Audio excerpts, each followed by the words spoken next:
Buenas tardes, bienvenidos a un capítulo más de Contextos Salvajes, Paz Vobiscum. Que la paz sea con todos ustedes. Yo soy Ricardo Bajo Herreras. Salam aleikum, aleikum shalom. En árabe, que la paz sea con todos nosotros. Salam aleikum.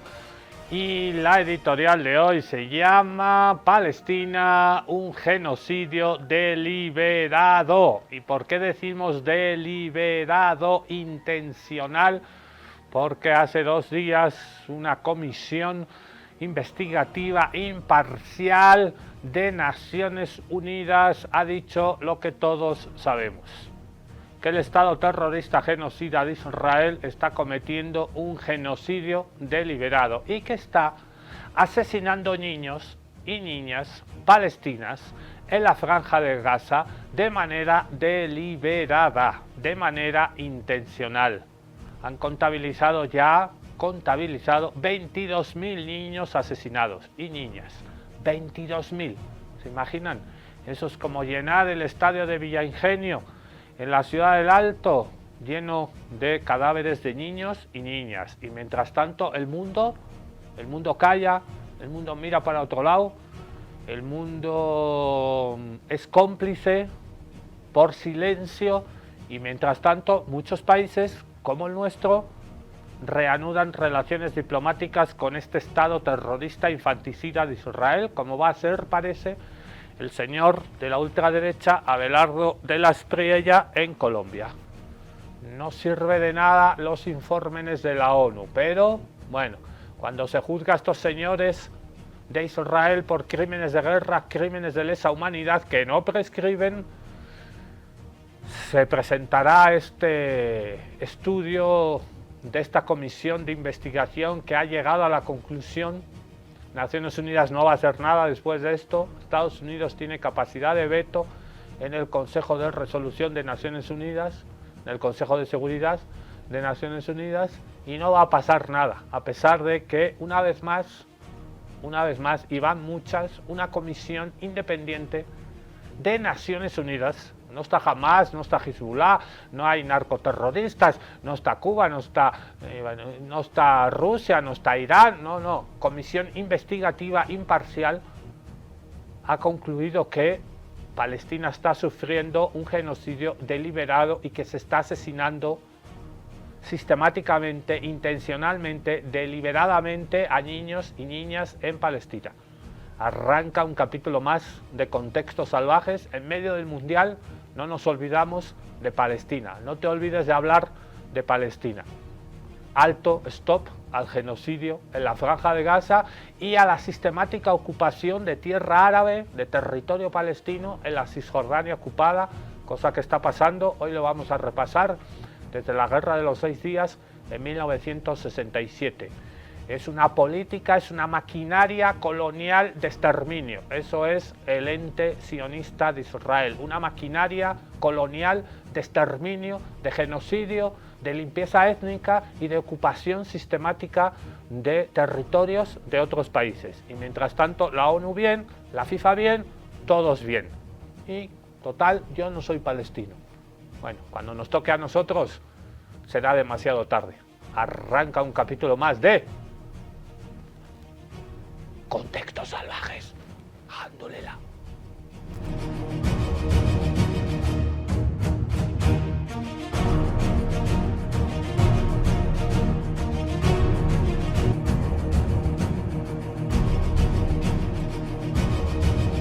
Y no solo Naciones Unidas ha dicho que se está cometiendo un genocidio, sino que también se está ocupando, y lo vamos a ver en estos gráficos, se está ocupando sistemáticamente territorio y tierras árabes palestinas en la Cisjordania ocupada. Es la mayor apropiación de tierras por parte de Israel en décadas. Mientras el mundo, supuestamente, tenemos los ojos en la franja de Gaza, desde octubre de hace 3 años, Israel ha intensificado las invasiones ilegales en Gaza, en Cisjordania, en Siria es la mayor apropiación de tierras por parte de Israel en décadas.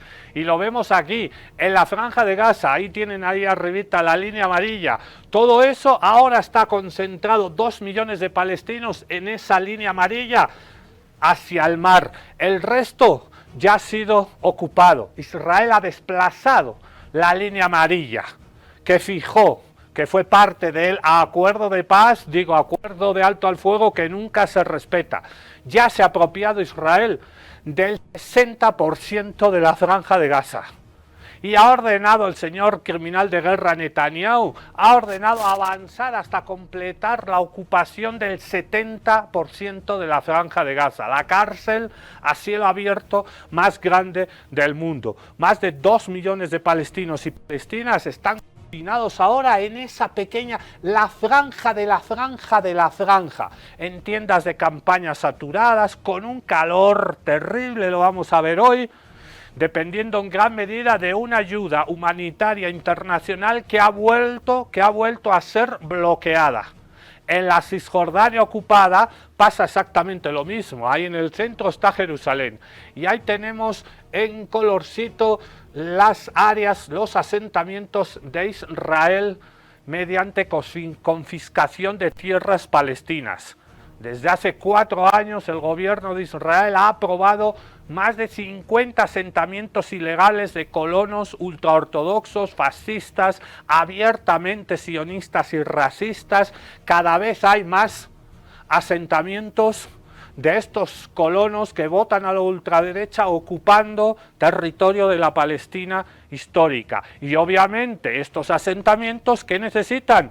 Puestos avanzados militares, más de 200 puestos avanzados, más de 10.000 palestinos han sido despojados y desplazados de sus casas en los últimos 4 años. En el Líbano exactamente lo mismo, ocupación del sur del Líbano, le han sancionado a Israel de alguna manera. Rusia no está en los últimos 2 mundiales porque ha ocupado territorio de Ucrania, porque no se aplica esto a Israel. Israel ocupa 600 kilómetros cuadrados en el Líbano tras su última ofensiva. En el sur, aquí tenemos en el mapa el río Litani. Del río Litani para abajo, es decir, todo el sur del Líbano ha sido ocupado por Israel y han dicho que no se van a ir. Esto ha obligado a que 1.200.000 personas libanesas que vivían del río Litani, ahí lo tienen, para abajo, para el sur del Líbano, frontera con el norte de Israel, 1.200.000 personas libanesas han tenido que huir de sus casas y dejar el sur del Líbano. Ha dicho el señor Netanyahu que no se van a ir del sur del río Litani, que van a seguir ocupando territorio del sur del Líbano. Y en Siria, con los famosos Altos del Golán, están haciendo exactamente lo mismo. También están ocupando Siria. Alrededor de 1.500 kilómetros cuadrados de territorio sirio sigue bajo ocupación israelí. Hace años, desde la guerra del 67, ocuparon los Altos del Golán, que están aquí, entre Israel y Siria, los Altos del Golán, ahí en gris. Eso lo ocuparon porque es una planicie, es una especie de altiplano, y desde ahí dice que les bombardeaban al norte de Israel. ¿Qué han hecho a partir de la última ofensiva nazisionista? Ocupar más territorio. No solo los Altos del Golán, sino toda esta franja roja han sido ocupados, poblaciones, ciudades, comunidades rurales de Siria. Israel ha trasladado sus tropas a una zona desmilitarizada que tenía Naciones Unidas tras la caída de Bashar al-Assad. Es decir, más ocupación y más ampliación para construir el famoso mapa del Gran Israel. Esos son algunos mapitas que explican esta sistemática ocupación del territorio palestino, libanés y de la República Árabe de Siria. No solo es un genocidio, por si fuera poco, es la ocupación sistemática, poco a poco, día a día, de territorios árabes palestinos de otros países, como la Palestina histórica, el Líbano y la República Árabe de Siria. Naciones Unidas confirma lo que todos sabíamos. Esto es un genocidio deliberado. La ONU acusa a Israel de cometer genocidio al atacar deliberadamente a niños palestinos en Gaza. The Commission found indisputable evidence with regards to the deliberate, targeted killing of Palestinian children, including since the October 2025 ceasefire, the use of torture, inhumane and degrading treatment, including use of sexual and gender-based violence against Palestinian children. The report released today further substantiates a finding on genocide. Esta comisión de la ONU concluye que estos actos podrían constituir genocidio, crímenes de lesa humanidad y crímenes de guerra. Además, denuncia ataques contra infraestructuras esenciales para la infancia, como orfanatos, hospitales y escuelas. Según la ONU, más de 20.000 niños han sido asesinados por Israel en Gaza, el 30% del total, y más de 44.000 han resultado heridos. Al menos 265 durante el llamado alto el fuego. El informe recoge además 151 muertes infantiles y más de 1.000 casos de niños sometidos a amputaciones de una o más extremidades. Para la Comisión, la matanza sistemática y el trauma impuesto a la infancia palestina son una prueba clave de la intención genocida de Israel.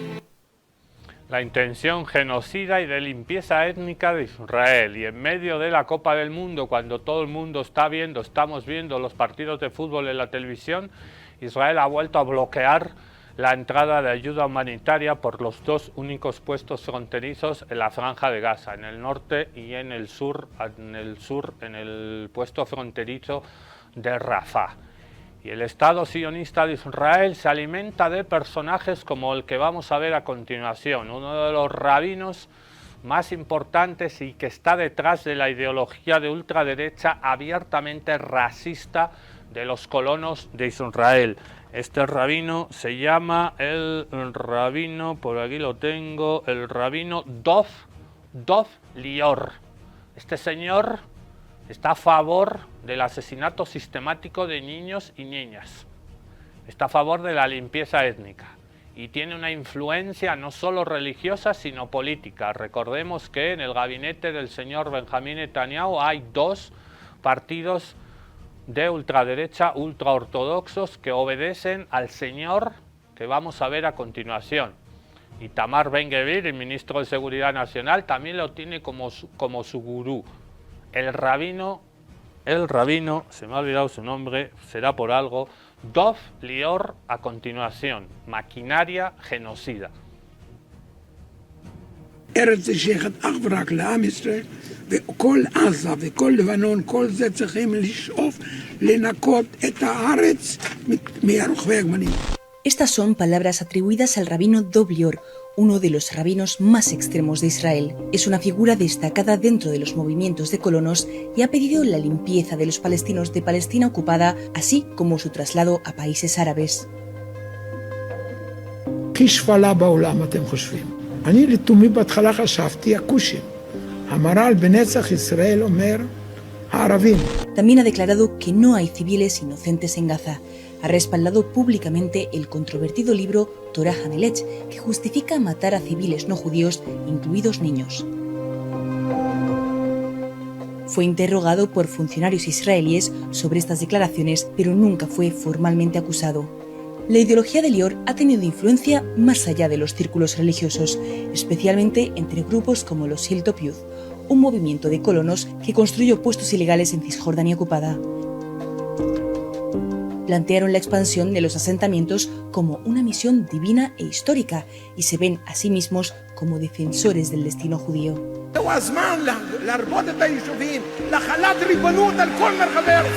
Su influencia ideológica también es visible en partes del establishment político israelí.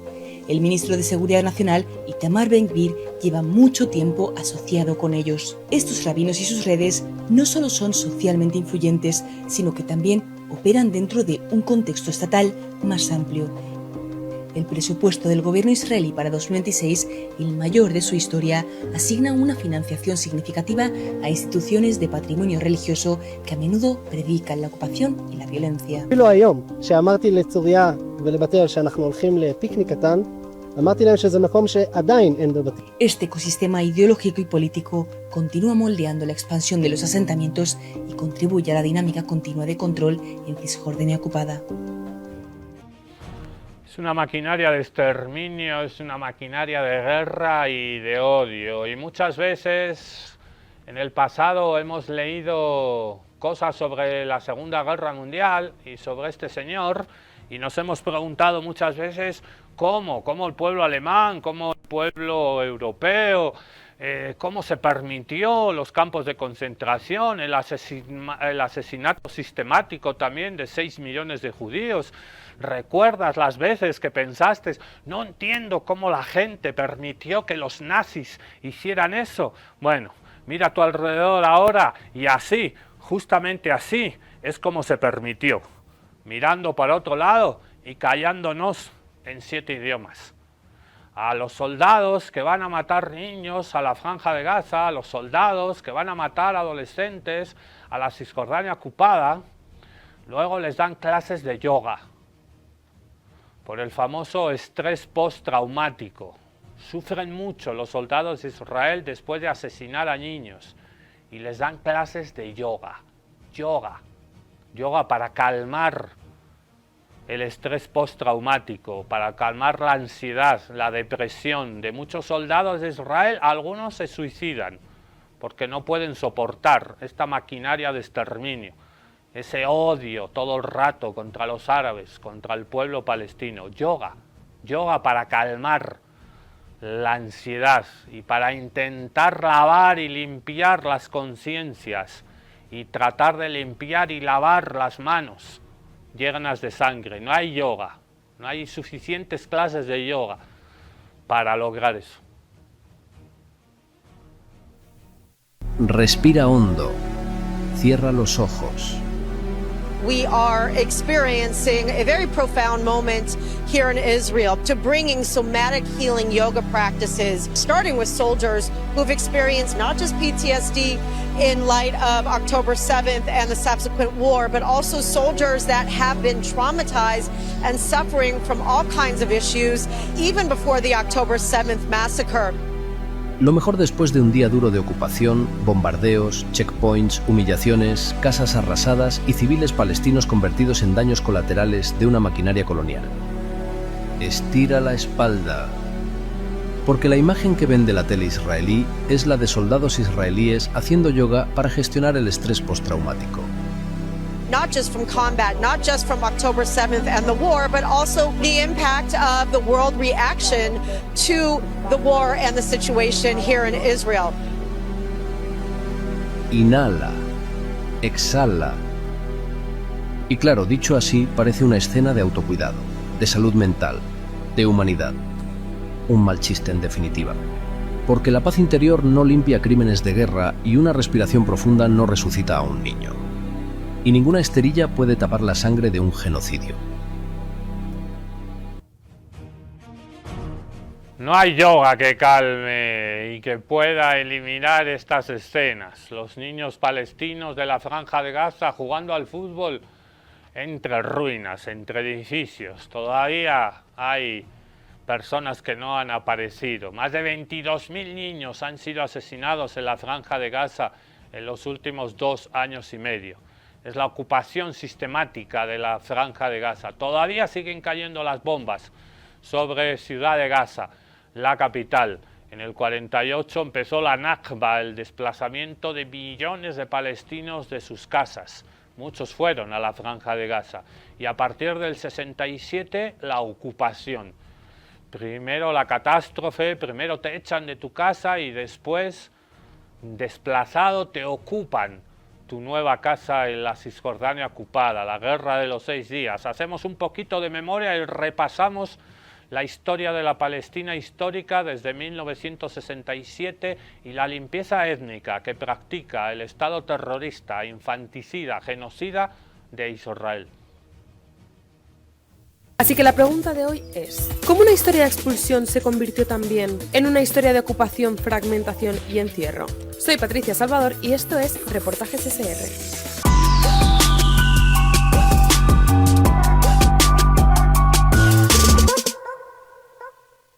La Guerra de los 6 días. Si 1948 es la Nakba, 1967 es otro punto de inflexión en la historia de Palestina. Entre el 5 y el 10 de junio de 1967, Israel se enfrentó a Egipto, Siria y Jordania en la llamada Guerra de los 6 días. En menos de una semana, Israel obtuvo una victoria militar fulminante y cambió por completo el mapa de la región. Ocupó la Franja de Gaza y la península del Sinai, hasta entonces bajo control egipcio, Cisjordania y Jerusalén Este bajo control jordano y los Altos de Golán, pertenecientes a Siria. Y aquí está la clave. Desde ese momento, Gaza, Cisjordania y Jerusalén Este quedaron bajo control israelí. A partir de entonces, millones de palestinos pasaron a vivir bajo un régimen de permisos, checkpoints, controles militares, restricciones de movimientos, confiscación de tierras, asentamientos y fragmentación territorial. Pero también es importante mirar cómo se contó esa guerra. Durante décadas se presentó como una guerra inevitable, preventiva y defensiva. La narrativa era básicamente que Israel estaba rodeado y no tenía otra opción que atacar primero para evitar su destrucción. Pero esa versión ha sido cuestionada por historiadores y archivos posteriores. No se trata de negar que hubiera tensión regional, que la había. Pero una cosa es reconocer ese clima de tensión y otra aceptar sin matices que Israel no tenía otra alternativa. La guerra duró solo 6 días, pero sus consecuencias llevan más de medio siglo. Porque 1967 no solo fue una guerra entre estados, fue el comienzo de una ocupación que sigue marcando la vida palestina a día de hoy. ¿Te puedo hacer una pregunta? Estamos buscando la línea verde. ¿Sabes dónde está? No existe. Toda esta tierra es nuestra. La línea verde existía. No. ¿No reconoces la línea verde? Dios nos dio Israel, todo Israel. Y también consolidó algo que veremos repetirse muchas veces, el uso político del miedo. La idea de una amenaza existencial se utilizó para justificar una ofensiva militar y presentar una decisión política como si fuera pura supervivencia. La primera intifada, una población ocupada que se levanta. La primera intifada estalla en diciembre de 1987, en el campo de refugiados de Jabalia, en Gaza. El detonante inmediato fue un choque en el que un vehículo israelí causó la muerte de 4 palestinos. Después de décadas de ocupación militar, aquel hecho no fue leído como un accidente aislado, sino como una nueva expresión de una vida marcada por la violencia, el control y la impunidad. Las protestas comenzaron en Jabalia y se extendieron rápidamente por Gaza, Cisjordania y Jerusalén Este. Para entender la primera intifada hay que imaginar qué significa nacer y crecer bajo ocupación militar, qué significa vivir con soldados en las calles, controles, detenciones, permisos, tierras confiscadas, casas demolidas y una vida cotidiana atravesada por la sensación de que tu futuro no depende de ti. La primera intifada no fue simplemente una explosión espontánea de violencia, fue un levantamiento popular contra la ocupación israelí. Hubo protestas, huelgas, boicots, organización vecinal, comités populares, movilización estudiantil, resistencia civil y también enfrentamientos con el ejército israelí. La imagen que quedó grabada en el imaginario internacional fue la de jóvenes palestinos lanzando piedras contra tanques israelíes. Y esa imagen era poderosa porque condensaba una realidad política, un pueblo ocupado enfrentándose a una potencia militar. La primera intifada hizo visible algo que durante años había sido administrado como si fuera normal, que Israel no estaba simplemente gestionando un problema de seguridad, sino gobernando militarmente a una población sin derechos políticos plenos. Sus demandas eran claras: fin de la ocupación, derecho al retorno y autodeterminación. Pero la intifada también fue un mensaje al mundo, que evidenció la naturaleza colonial de Israel y la complicidad de las potencias globales. Fue un eco que resonó en otros movimientos de liberación nacional, desde Sudáfrica hasta América Latina, demostrando que la resistencia es un derecho legítimo y necesario para los pueblos oprimidos. Y también mostró el agotamiento de una generación entera. Los palestinos llevaban décadas esperando el retorno, esperando el fin de la ocupación, esperando que la comunidad internacional hiciera algo, esperando que las negociaciones produjeran resultados, esperando que su vida dejara de estar suspendida en permisos, fronteras y soldados.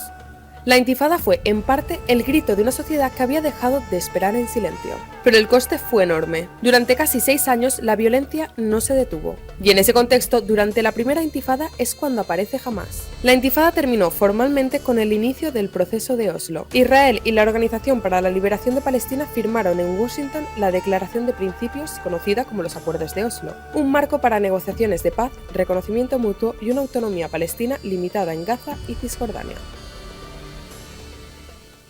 Oslo, la paz prometida que no llegó. Después de la primera intifada llegó uno de los momentos más simbólicos de esta historia, los Acuerdos de Oslo. En 1993, Israel y la OLP firmaron una serie de pactos que, en teoría, debían abrir el camino hacia una solución negociada. La imagen dio la vuelta al mundo.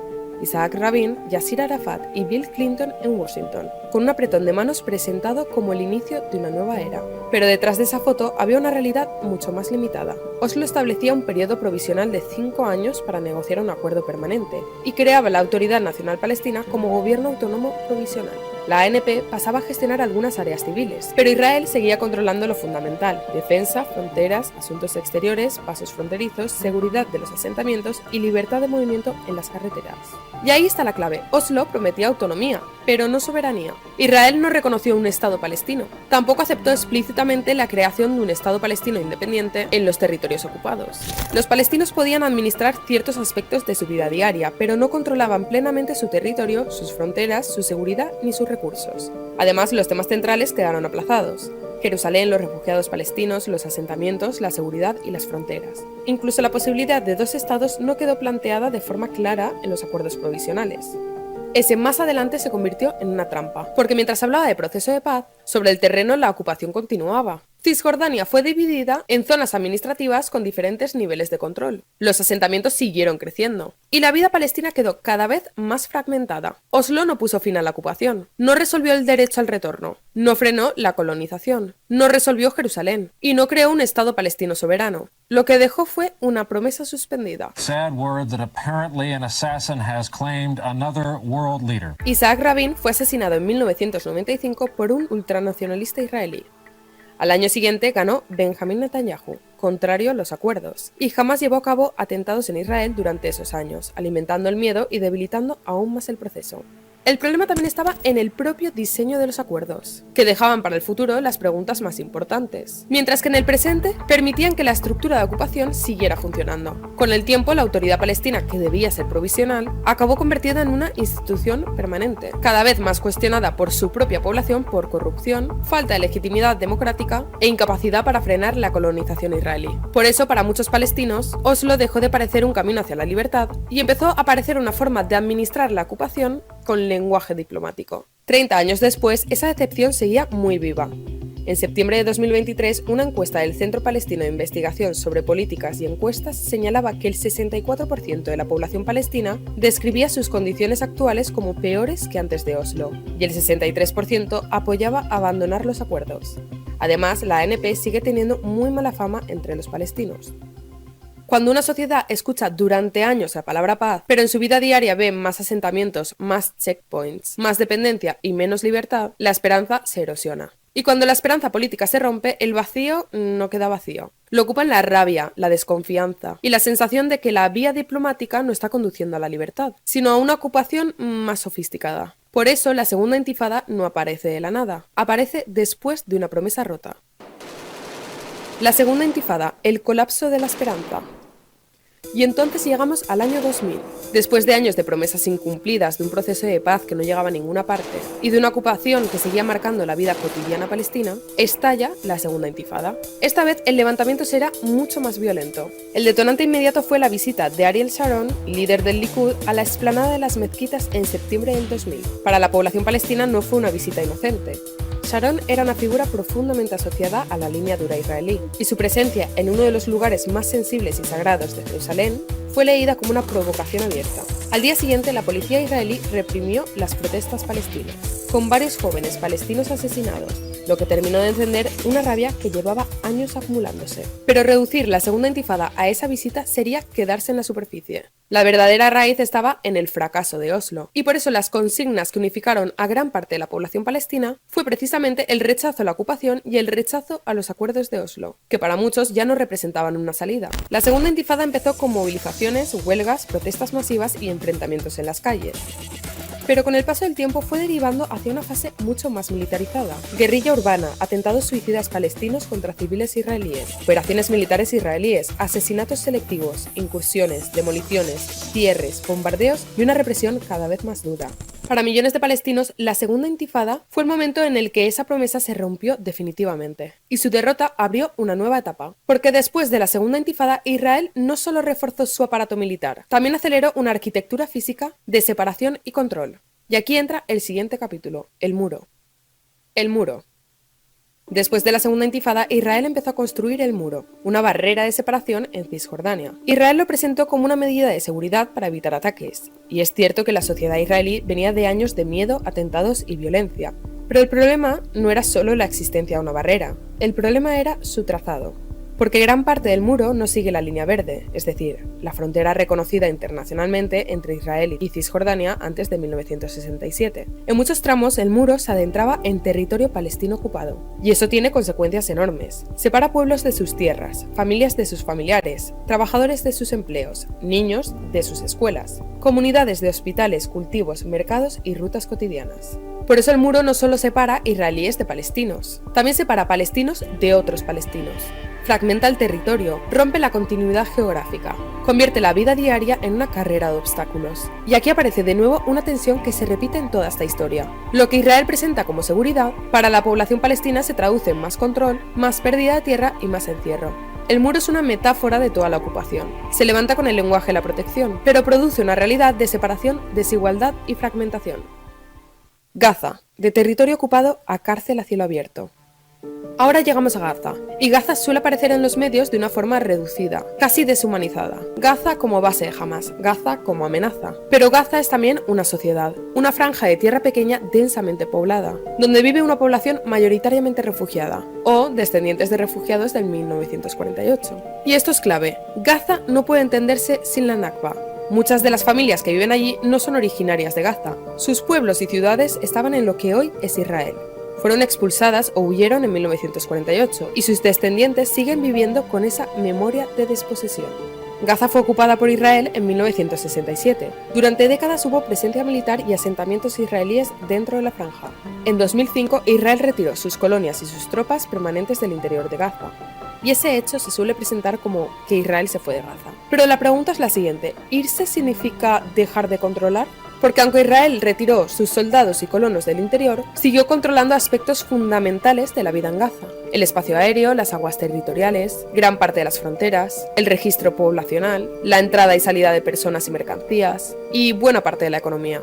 Es decir, Gaza dejó de tener colonias israelíes dentro, pero no se convirtió en un territorio libre y soberano. Y después de la victoria electoral de Hamás en 2006 y la ruptura interna palestina entre Hamás y Fatah en 2007, Israel impuso un bloqueo mucho más severo sobre la franja, con la colaboración de Egipto en el paso de Rafah. Ahí empieza la etapa en la que Gaza se convierte en lo que tantas organizaciones y voces han descrito como una cárcel a cielo abierto.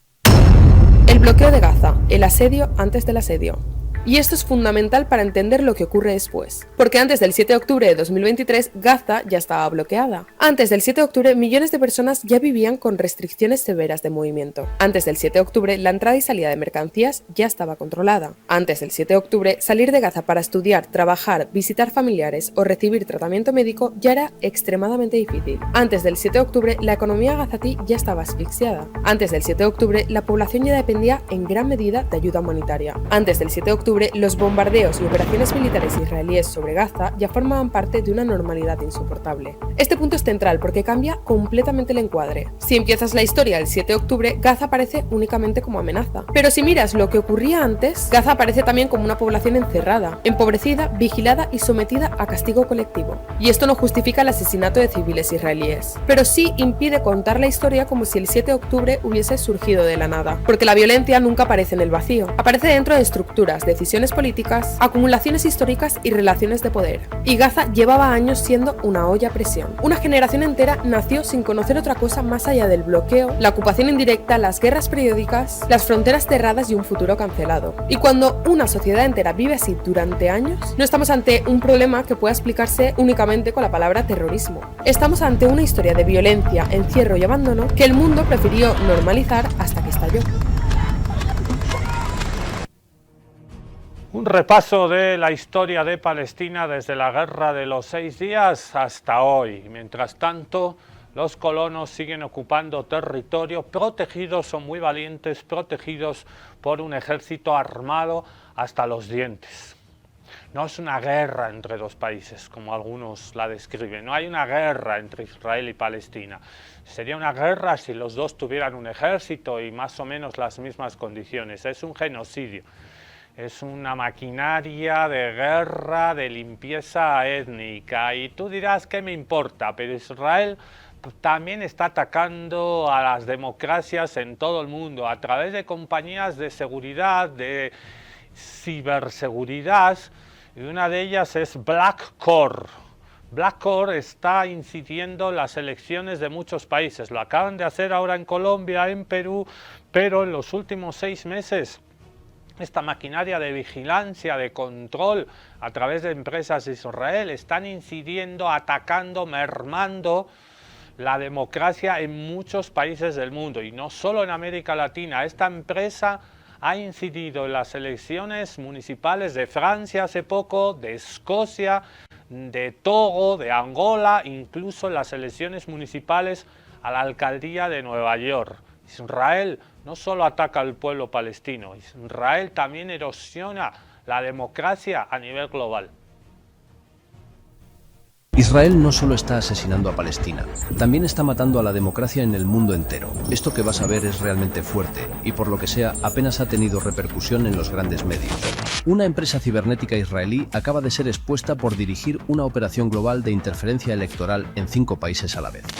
Le parquet de Paris a ouvert une enquête pour faire la lumière sur une éventuelle ingérence d'une entreprise israélienne qui aurait visé plusieurs candidats insoumis aux dernières municipales. Los servicios de inteligencia franceses expusieron a la firma Blackcore, vinculada al Mossad israelí, interfiriendo en elecciones en Francia, Escocia, Angola, Togo o la ciudad de Nueva York. La agencia estatal francesa de control digital Viginum destapó esta campaña masiva de desinformación y manipulación contra políticos críticos con Israel, principalmente de la Francia insumisa, e incluso crearon una ONG falsa de ayuda a Palestina para estafar dinero a la gente y desmovilizar a la población. En Escocia la compañía dirigió ataques digitales contra el primer ministro escocés, John Sweeney, y el Partido Nacional Escocés por su postura crítica contra las acciones del gobierno israelí en Gaza. Además, una investigación de The Guardian ya desenmascaró a un equipo secreto de contratistas israelíes que manipuló más de 30 elecciones en todo el mundo mediante piratería informática, sabotaje y desinformación automatizada en redes sociales.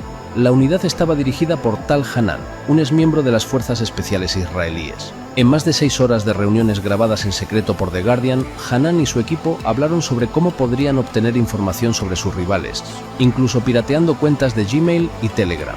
Su forma de operar es sencilla y efectiva. Inundan el espacio virtual con cuentas falsas, bots y campañas de desprestigio contra candidatos para manipular las elecciones. Trafican con información, chantajean y manipulan a la ciudadanía con todo tipo de estrategias. Y el siguiente en la lista es Colombia, donde el candidato de derecha está completamente comprometido con Israel. Yo considero que el Estado de Israel, el presidente Netanyahu, el primer ministro, está haciendo lo que tiene que hacer para defender a su pueblo. Y es exactamente lo mismo que voy a hacer yo para defender a Colombia. No solo están bombardeando Gaza, están ejecutando operaciones encubiertas por todo el mundo para destruir a cualquier político que se atreva a decir en voz alta la palabra genocidio, para manipular a la ciudadanía global favoreciendo sus intereses, para convertir al mundo en su esclavo. ¿Hasta cuándo va a estar al aire Aviala la televisión y Contextos Salvajes?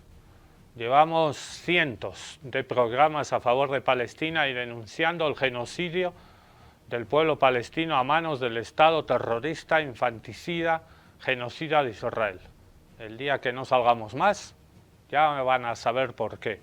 Esta señora es una mujer del Líbano, era muy conocida en el sur del Líbano, porque cuidaba a las tortugas del sur del Líbano. Se llamaba Mona Jalil, tenía 76 años. Dedicó toda su vida a proteger a las tortugas marinas en Manshuri, al sur del Líbano. La llamaba la guardiana de las tortugas. Este mes de junio ha sido asesinada. Una bomba alcanzó su casa, quedó gravemente herida, no se permitió la asistencia a la llegada de ambulancias y días después murió. Israel ha asesinado a Mona Jalil, la guardiana de las tortugas del Líbano. Y estos señores ya sabemos que están por aquí cerca y están ganando elecciones, candidatos de la ultraderecha que hablan abiertamente a favor de Israel, a favor del genocidio, a favor de asesinar a niños y niñas impunemente. Acaba de ganar Abelardo de la Espriella, parece que sí, con fraude, parece que sí.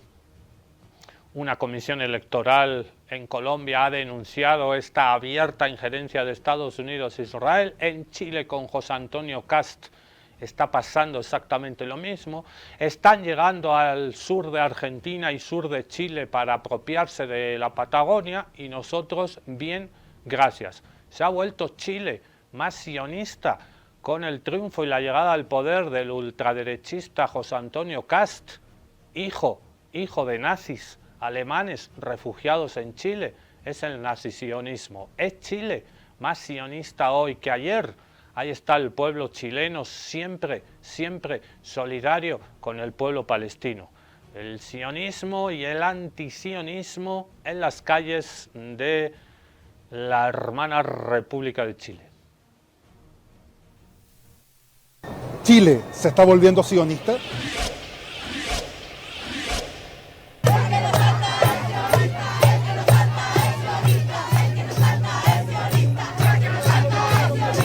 Cientos de personas se reúnen en Santiago para movilizarse en apoyo al pueblo palestino y expresar su rechazo a lo que consideran como un giro radical en la política exterior chilena bajo el gobierno de José Antonio Kast, lo que ellos llaman una restauración sionista. Estamos viviendo un proceso de restauración sionista en el país, acompañado de una deriva, ¿verdad?, de complicidad con la ultraderecha global. Y tenemos un conjunto de acciones, ¿verdad?, que además han sido tomadas de espaldas a la ciudadanía. Retirar a Chile del Consejo de Derechos Humanos por la causa palestina de la ONU, la reunión de Kast con Isaac Herzog, ¿verdad?, con el presidente de Israel, una persona que firmó de puño y letra los misiles que luego fueron a asesinar a niños y niñas palestinos. Con esa persona nuestro presidente estrechó la mano. No olvidemos que en el segundo piso de la moneda está de asesor de relaciones internacionales Eitan Bloch, un ciudadano, ¿verdad?, que se reconoce a sí mismo como un soldado político de Israel en la diáspora. A esto se suma la débil reacción del Estado frente al secuestro y tortura de 4 integrantes chilenos de la flotilla Global Sumut 2026, priorizando la complicidad con el Estado genocida por sobre la defensa de sus propios ciudadanos. No era una sorpresa saber que el gobierno que tenemos ahora está completamente de la mano del gobierno genocida de Israel. Entonces, en verdad, para mí no es una sorpresa, lo encuentro terrible. Ahí es donde se nota que no les importan los derechos humanos, no les importa la gente, simplemente geopolítica, dinero. Hoy día estamos en un gobierno que es pro-sionista, como es en Argentina, en América Latina. Entonces, al luchar junto a los palestinos, también estamos luchando por la soberanía y la independencia de Chile. Pero al mismo tiempo, la causa del pueblo palestino no debe ser olvidada, debe estar todo el tiempo levantada por la gente. La verdad que yo empecé a marchar después del 7 de octubre, cuando encontré que ya era demasiada la falsedad, demasiada la intervención de tratar de transformar a los palestinos en un pueblo que era como la fuente de todo el mal, cuando en realidad han sido agredidos, torturados, sometidos por casi 80 años ya. No va a haber libertad en el planeta si los palestinos siguen siendo sometidos. Si hubiera un plebiscito, la mayoría de los chilenos están a favor de Palestina, y es muy triste ver que el gobierno de turno no hace nada porque son sus ideales. Pues una vergüenza, la verdad. ¿Y tú? ¿Qué piensas del rumbo que toma Chile en su política internacional?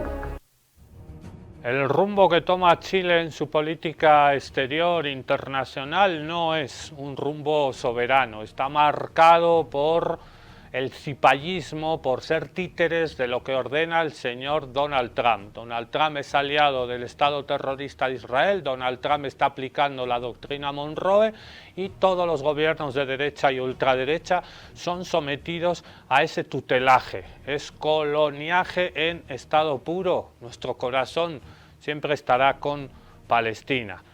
Y te preguntarás cómo están viviendo los niños y niñas en la Franja de Gaza el Mundial de Fútbol, el Mundial de la Vergüenza. Lo están viviendo así. Mientras en Estados Unidos se celebra el Mundial, los niños palestinos juegan así al fútbol en los campos de refugiados de Gaza. Juegan sin piernas, sin brazos o sin ojo porque han sido mutilados por las mismas bombas que Estados Unidos suministra al ente genocida de Israel. Y la misma FIFA que tiene a Rusia sancionada le parece estupendo celebrar la fiesta del fútbol en un país que está patrocinando un genocidio. La FIFA no tiene nada que decir ante el hecho de que Estados Unidos haya ayudado a matar a 566 futbolistas palestinos, el equivalente a 24 equipos de fútbol asesinados por Israel. Pero los niños gazatíes que pueden jugar con el balón, aunque sea sin piernas, son afortunados. Todos estos futuros futbolistas fueron asesinados por Israel, con bombas patrocinadas por Estados Unidos, que hoy celebra orgullosa la fiesta del fútbol. Otros siguen jugando como pueden entre los escombros, el hambre y las bombas. Y mientras el mundo ve fútbol y celebra, Israel continúa matando civiles en Gaza y llevando a cabo un genocidio contra los palestinos. Este es el Mundial de la Vergüenza, un mundial que ha acabado de convertir el fútbol en un negocio que poco tiene que ver con los valores del deporte y en una plataforma de blanqueo de genocidas. Emociona ver a ese niño sin dos piernas, sin un brazo, montado en una pelota y con una sonrisa. Muchas veces tenemos problemas en la casa, tenemos problemas en el país, pero son diminutos al lado de la tragedia que vive el pueblo palestino en la Franja de Gaza. Un niño sin piernas, sin un brazo, montado en una pelota y con una sonrisa. Cuando estés bajoneado, ponte este video de esa guagua sonriendo. Y como decía Tati Almeida, la abuela de Plaza de Mayo, cuando estés bajoneado, mira el ejemplo de las madres y abuelas de Plaza de Mayo y te vas a recuperar rápido, vas a agarrar energía high otra vez.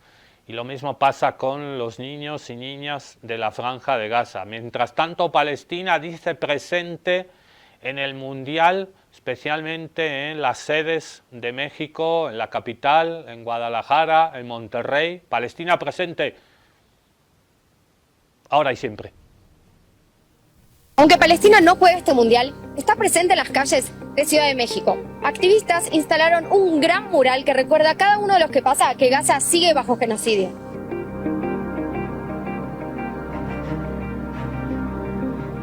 Y es que nada debería opacar la realidad en Gaza, donde de hecho 1000 futbolistas y deportistas, entrenadores y miembros del cuerpo técnico fueron asesinados por Israel desde octubre del 2023. Aún así, desde Gaza también siguen el mundial, porque para los palestinos el fútbol también es importante, es identidad, es comunidad y resiliencia.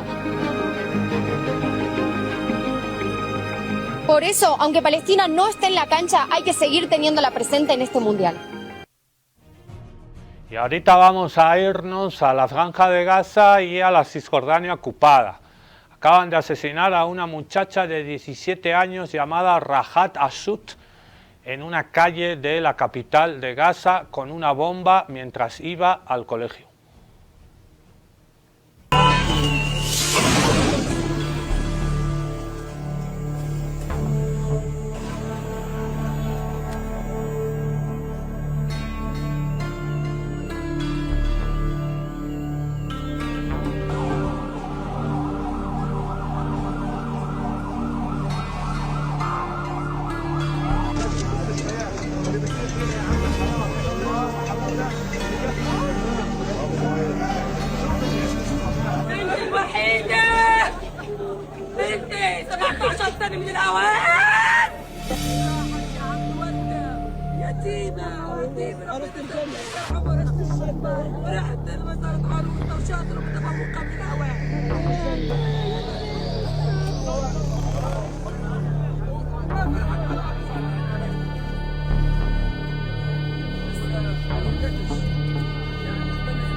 Y acaban de asesinar a un bebé palestino de 7 meses en un checkpoint arbitrario en la ciudad palestina, en la Cisjordania ocupada de Al-Jalil, lo que los hebreos israelíes llaman Hebrón, en castellano Hebrón, en árabe Al-Jalil. Un bebé palestino de 6 meses, tiroteado en un auto, porque supuestamente el auto no se detuvo, supuestamente. Otro bebé palestino asesinado. ¿Hasta cuándo? ¿Hasta cuándo?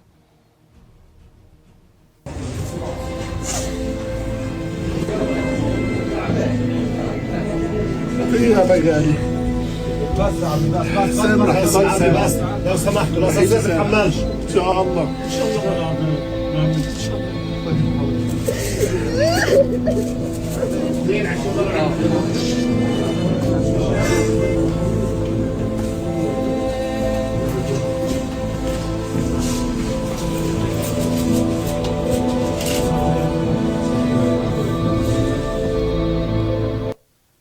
En estos días hay una terrible ola de calor en toda Europa y todo el Mediterráneo, incluido el Mediterráneo oriental, donde está la Palestina histórica. Temperaturas de más de 45 grados, está muriendo muchísima gente mayor, niños que son abandonados en autos, como en Francia.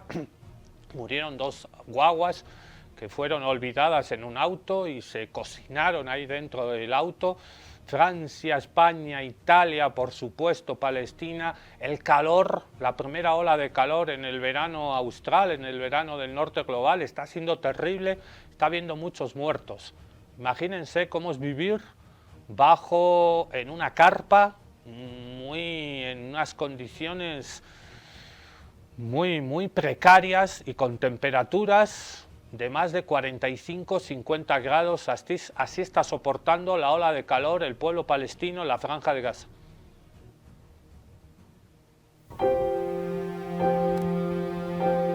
الشوب لا يطاق في الخيام، لا يطاق بالمرة نهائي. عندنا براغيث، عندنا تعابين، عندنا حيايا غير القوارض. مشكلتنا مشكلة في الشوب مش طبيعية.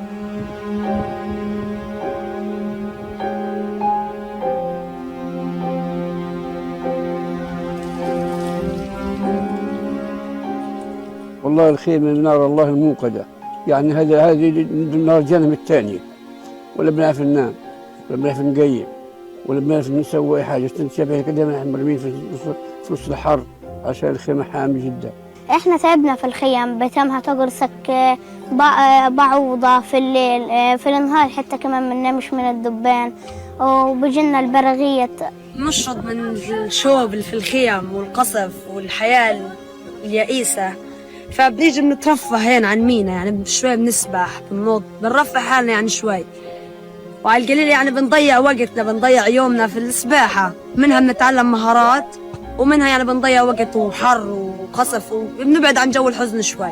لا راحة لا نوم لا حياة، قاعدين برا، هاي الخيام منصوبات واحنا قاعدين تحت شريط.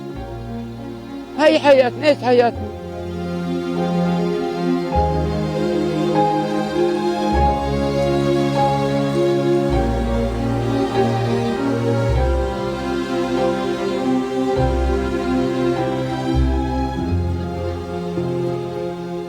وضع الخيام يا جماعة صعب جدا جدا جدا، حياة لا تطاق. احنا تعبنا، نفسيتنا نفسية اولادنا ونسواننا تعبنا من هي القصص. مكفي فيش مسلمين يطلعونا. وين المسلمين؟ مليارات المسلمين وين راحوا؟ محدش قادر يطلع لنا بعين الرحمة.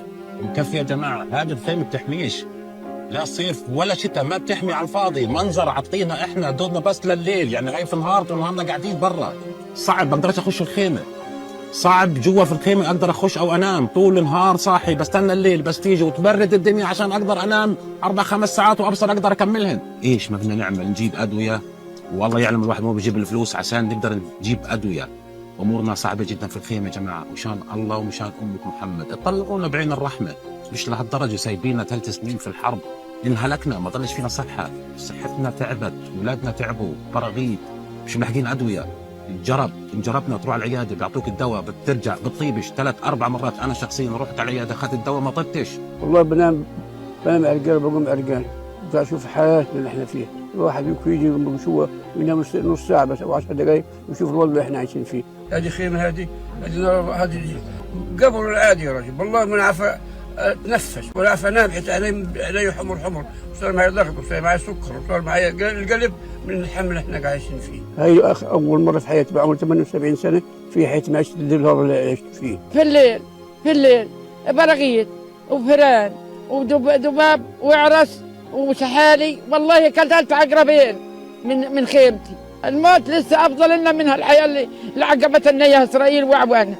احنا جينا اليوم على البحر لان ما في حاجه تبسطنا غير البحر، بعدنا عن القصف والقرف كل شيء، وجينا للبحر نسبح ونطش ونكيف. ليش هذا المكان اللي بنقدر ننبسط فيه، بس هذا المكان الوحيد بنقدر ننبسط فيه.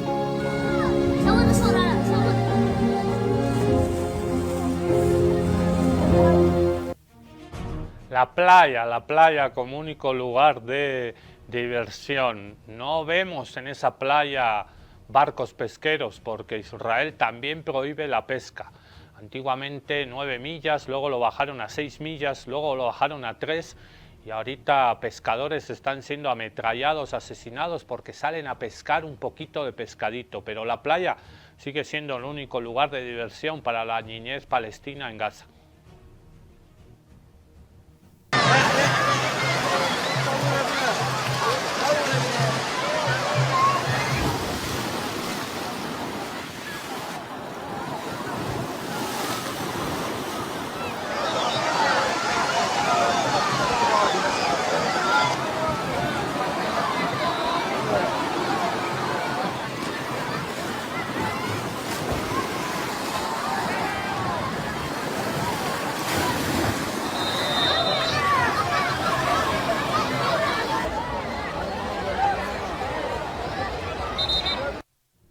Este ha sido un capítulo más de los muchos que llevamos haciendo en estos 2 años de Contextos TV acá en Aviala Televisión, dedicados a Palestina, porque nuestro corazón es palestino. Palestina no está sola, Hayaya Palestina. Hayaya.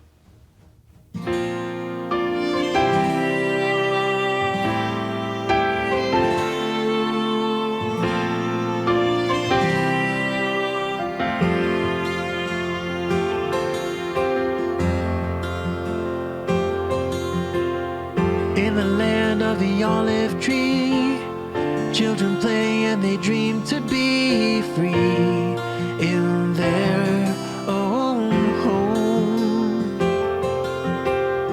When the tanks come a-rolling in and the fear swells up within, just know you're not alone.